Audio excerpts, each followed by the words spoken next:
This is my bird feeder. I'm also feeding a little mouse.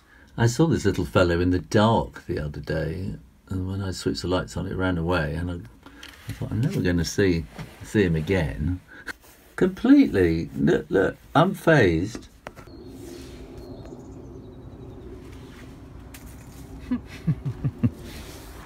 Well, this is Barry Island. Well, this is Barry, I think. No, it is. It's all on the island, but it isn't an island anymore. That all got filled in. And over here is kind of it's the old kind of what it used to look like. And this is where they're kind of building a whole new thing. But you can see that kind of row of houses going up the hill there. It's very, very sort of local style here, Welsh. Lots of houses sort of going up the hill like that. And these are the docks, which aren't used anymore, and this used to be a massive coal export dock because we're right by where the coal mines used to be in South Wales, which sent steam coal out all around the world. But here you can see now they're kind of building, it's going to be a new waterfront kind of thing happening here, more housing, and I imagine very soon this is going to turn into a marina, and you can see kind of new housing up on the front there. And the old dome thing up there, that's the old town hall, where I am talking to children in the library. Well, this is where I'm working today. This is the old town hall. Was it still the new town? Anyway, it was the town hall. Might still be the town hall, which is in Barry. The public library entrance over there has now turned into the art gallery. The public office is there, but behind it all is the great big library where I'm working today. These look like some relics from this boat here. This is a model of the paddle steamer Barry, and these boats used to ply their trade up and down the Bristol Channel, coming from Wales across to England. This is Llantwit Major Library, where I'm going to be today, and this is Paul. Hello. Who's the librarian? Very good pronunciation of Llantwit there. And this is going to be my flip chart for the day. But look what happens when you open it up. Oh, there's a great big spider down there. I should wait until the children are here, really. But I had great fun in the library this morning with the spider. Because when I started drawing on the flip chart, the spider came over the top and the children started screaming. And there was complete mayhem. I got my camera out and I thought I'd pressed record, but unfortunately I hadn't. I thought I'd got all the screaming on the camera, but that was hilarious. So anyway, so I just had my lunch. I've got an hour off, and I've got to pack up now, get in the car, go back, one more session in the library, and then I've got to drive down to Bournemouth Beach, which is where I was last time I was doing a video on the beach. It's terrible. I should have had to have a tour manager checking this out. I have to keep going up and down the country. You know, I've got to go right the way, sort of 3-hour drive or something after this, down to Bournemouth. And now I've got a session tomorrow, and then I go home. But then I have to go off on Sunday again. Anyway, that's the life of an author. That's what it's all about.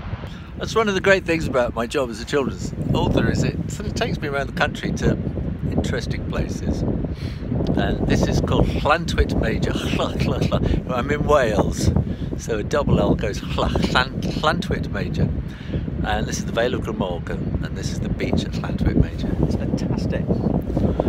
Cliff behind me, and this amazing kind of pavement thing that you have here on the beach. And if I turn around, you can see the sea in the background, and I'm on the beach bit here. And so if I turn around and look in here, can you see we've got these little, oh there we are, we've got little limpets and things like that down here, and the sea looks a long way back down. But this is the Bristol Channel, and this has like a 15-metre tidal range, so this will come up 15 metres, it's like 45, almost 50 foot, and so it'll come all the way up here, and I think it's one of the highest tidal ranges in the world almost.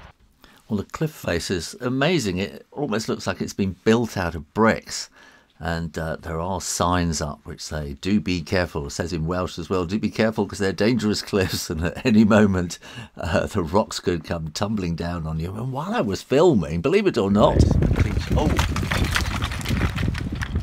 they do say beware of falling rocks. Well, I am back on Bournemouth beach on the south coast, and last time I was here about 2 weeks ago. I don't come here all the time, honestly. I was here about 2 weeks ago, and the breeze from the east, the freezing cold wind had broken, and it turned into a lovely warm sunny afternoon, and people were out promenading. And it's back.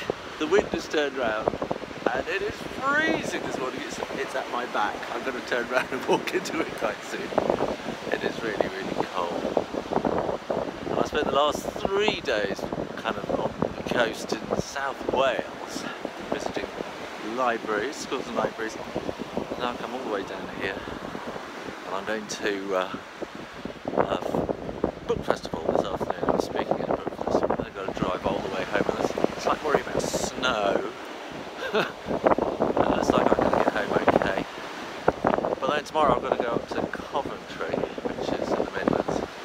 And there's still much snow there again. So, I don't know, this isn't quite the life I really signed up for, I don't think. I'm really thinking long and hard about whether I keep doing this. And it's exhausting, it's exhausting. I think I've been talking so much, and I don't just talk, I perform. So I perform my stories, leap about them. And I do loud voices and screaming and shouting and all that kind of stuff. And I seem to have popped my jaw. So every time I'm eating now, it's going click, click, click. All the time I'm talking, performing, it's going click, click, click. I'm wondering whether it's actually injurious to my health to keep all this up. But as Mrs. Rayner says, it gets me out and about. But I think there are other ways to get out and about without being quite so exhausting. I think it's that performing. It's performing all day long. And then quite often, you know, I had a 5-hour journey yesterday because it took me an hour to find a car parking space. This is kind of party town on the weekends, and there was no parking. Eventually, I realised I went to my sat nav. What do you call a sat nav? GPS, and I call her Deirdre. And I just learned this week quite how to talk to Deirdre. And I said, I don't call her Deirdre. I said, Tom Tom, hello Tom Tom. I said, hello Tom Tom, hello. She said, how can I help you? Find me a car park. And so she came up with various car parks. One was 2.5 minutes away. I could never have found it. I didn't spend it. And so she took me directly to the car park, which then took about half an hour signing up on an app and being able to pay. So by the time I got to my hotel, it had taken me about 5 hours, I think, to travelling. So when you spend all day performing, that takes it out of you too. So I gotta have a really good think about this. Anytime today, you know, love. Because I need all the positive stuff. This is good! Yay! Thanks for watching, and you can support this channel and get so much more on my Patreon page. Click to find out more. Make sure you are subscribed to the Shoo Rayner Drawing channel on YouTube, and in the meantime, keep drawing, drawing, drawing. Practice, practice, practice, and I'll see you next time. You take care now. Bye-bye.